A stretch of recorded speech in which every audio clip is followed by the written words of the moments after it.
না না, আমাকে হাসপাতালে নিয়ে খাবো না, আমার সময় শেষ, আমি আর বাঁচবো না। আর শোন, আমি তো মরে যাবো, মরে যাওয়ার আগে তোদের একটা কথা কয়ে যায়, তোরা তিনটে ভাই মিলেমিশে থাকিস, কোনো নিজেদের মধ্যে বিভেদ করিস না। একদম শাহিন, শোন, ওই দুল্লাপাড়ার স্টেশন রোড ওই সাইডটুকু তুই নিস। আচ্ছা আব্বা।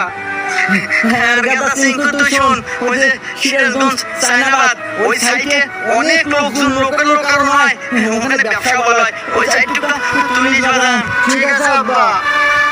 বাদাম সোহাগ, তুই তো সবচেয়ে ছোট, ওই যে হাতিগুলো একটা নতুন ইন্টারচেঞ্জ হচ্ছে, অনেক কাস্টমার খুব চাপ, ওই সাইডটুকু তুই নিস বাজান। ঠিক আছে আব্বা। আরে আব্বা, তুমি এনে কোনো টেনশন করো না, তুমি শান্তনে বলো তো। তোর বাপ তো অনেক ভালো মনের মানুষ রে, মরার আগে 3 বেটা সন্তানের জায়গায় তুমি